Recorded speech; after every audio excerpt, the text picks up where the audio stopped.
Hey everyone, this is Mark and welcome to my kitchen in Denver, Colorado.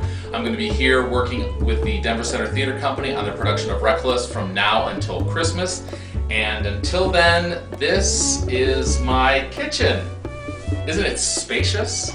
Anyway, I thought I'd give you a tour and kind of prove the point that it doesn't matter how glamorous or unglamorous or large or small or how many cooking utensils you have to cook in your kitchen, that anybody can cook in any situation. And this is a situation for me. So this is going to be a good test for me as well. I want to let you know kind of what I have around here. This is my microwave. I guess I can make popcorn. That's pretty much the only thing I use a microwave oven for. I do have a cooktop. It's got two burners under glass here, and so far I've turned them on, and they get to about a medium high at their hottest. So that's going to be a challenge to see how well I can cook. And if you look around the spacious kitchen, you will notice that there is no oven. That's right, I have no oven. I have no oven between now and Christmas. So there's going to be no roasting, no baking, nothing in the oven. That's going to be a big challenge for me. But that's good. It'll prove that you can actually take whatever your surroundings are and actually make a decent meal, a homemade meal that you will enjoy. I'll just give you a little more of a tour of my grand kitchen. I do have dishes, a few dishes. I've already been to the grocery store and I bought a pepper grinder, so I have fresh ground black pepper. I also bought some kosher salt, and I bought a little thyme. And if you've got thyme and kosher salt and black pepper, why, you can cook anything, right? So those are my kind of spices at the moment. And oh, I wanted to show you something. I did actually cheat a little bit. I do get pots and pans here. They're not that great. But so I did kind of bring a heavy gauge steel bottom pan and skillet. And that way I'll be able to saute and cook and do everything else I need to do in one pan. So it's kind of be one pan cooking while I'm here in Denver, and we'll see how that goes. Tonight I'm going to be making a dish from the cookbook. It's going to be chicken with bow tie pasta. Actually, I'm going to vary it up a little bit. I'll do the chicken in the red sauce, which is how it is in the cookbook, but I'm going to change out the bow tie pasta for a fun pasta that I found at the grocery store, and I'll show you that once I get cooking. So welcome to Denver and welcome to my kitchen, and bon appetito, and let's get cooking. Come on. Okay, what I've done is I've heated up my pan. Actually, I had to put it between both burners and turn both burners up on high in order to get it hot enough, and the pan is just about ready to smoke. I've got some extra virgin olive oil. I'm going to put about maybe about a tablespoon in here in the bottom of the pan. And I'm going to add my chicken, which I've generously seasoned with kosher salt and pepper. I cut the chicken, good, that's what I want to hear. I want to hear that it's sizzling. I have 3 chicken breasts, and I've cut them into, well, a bunch of tiny pieces. Nona would always take a chicken and cut it up into very small pieces. So that way your portions in Italy are a lot smaller than they are here in America. So I've taken 3 breasts and cut them into about 11 pieces. And I'm going to put that... Sauteed the chicken. As you can tell, it's starting to get some color on it. Don't worry about it not being cooked all the way through. What we're really doing is just kind of searing and getting a good color on the outside of it. I'm going to take it out, I'll put in the onions, I'll cook onions, I'll put the chicken back in it, and then the chicken will cook the rest of the way in the tomato sauce. So don't worry and don't freak out that the chicken isn't cooked all the way through right now. That's okay. We're not going to kill anybody.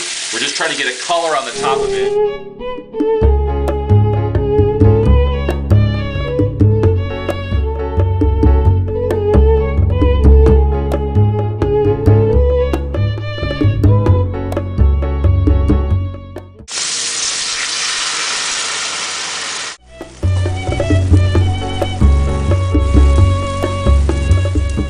Adding in the canned tomatoes. Usually you can crush these tomatoes in a bowl and then add them all at once. I usually pour the tomatoes in and then crush them with my hands really fast.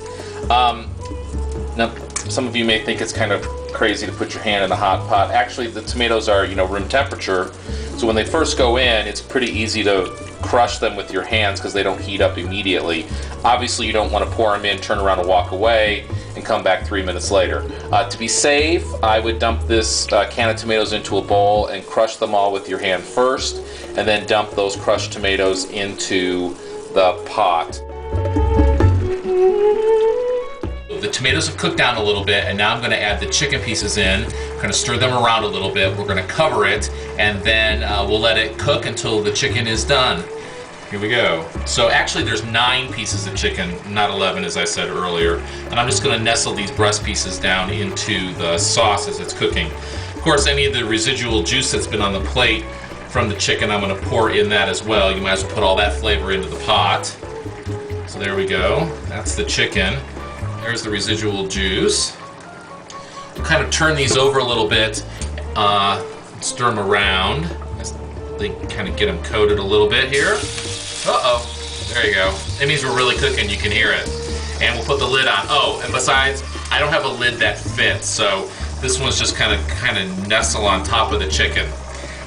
Welcome to Denver and my Denver kitchen.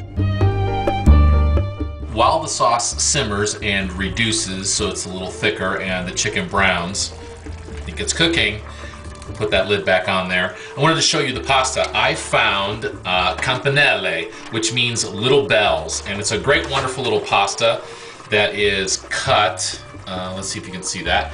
It's kind of cut and twirled, shaped like a little bell. It's got a little frilly edge on the outside of it. Clang, clang, clang with the trolley.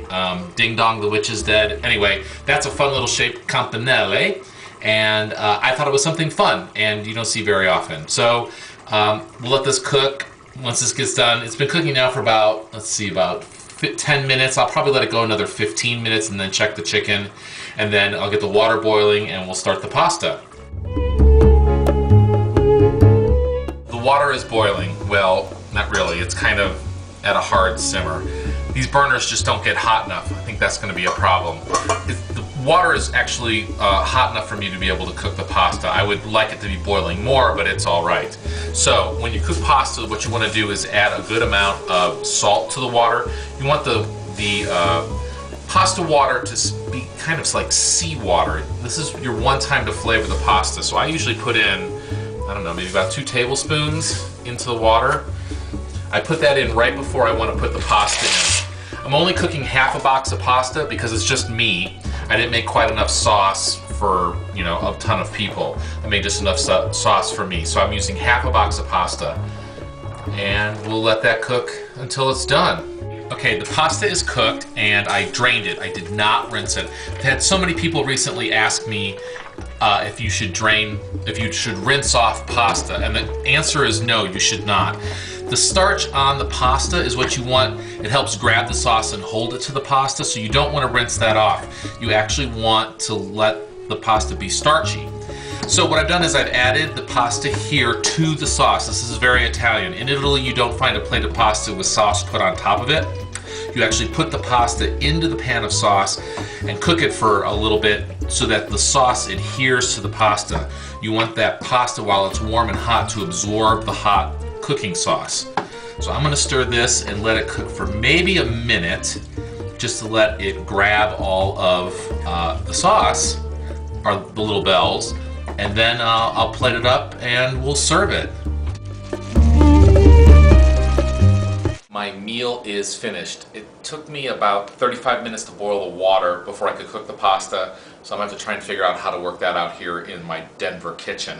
I've got the pasta, it's sauced on the plate. I've grated a little Parmigiano Reggiano cheese across the top. That's the original Parmesan cheese. In Italy, when you cook a dish like this with the meat inside of a sauce, normally you would eat the pasta course as your first course. Your meat course would then be your second course, so you actually wouldn't eat the meat with the pasta. It would be served separately. Also, I want to let you know that you can find the recipe for this in my book. It's actually known as Recipe for Chicken with Bow Tie Pasta. That's on page 295. You can find out information about my book or purchase a copy of it online at my website, www.beyondthepasta.com, and you can find the book on Amazon and Barnes & Noble. Anyway, that's my meal here in Denver. I actually survived the first experiment in the new kitchen, and salute, chin chin, buon appetito.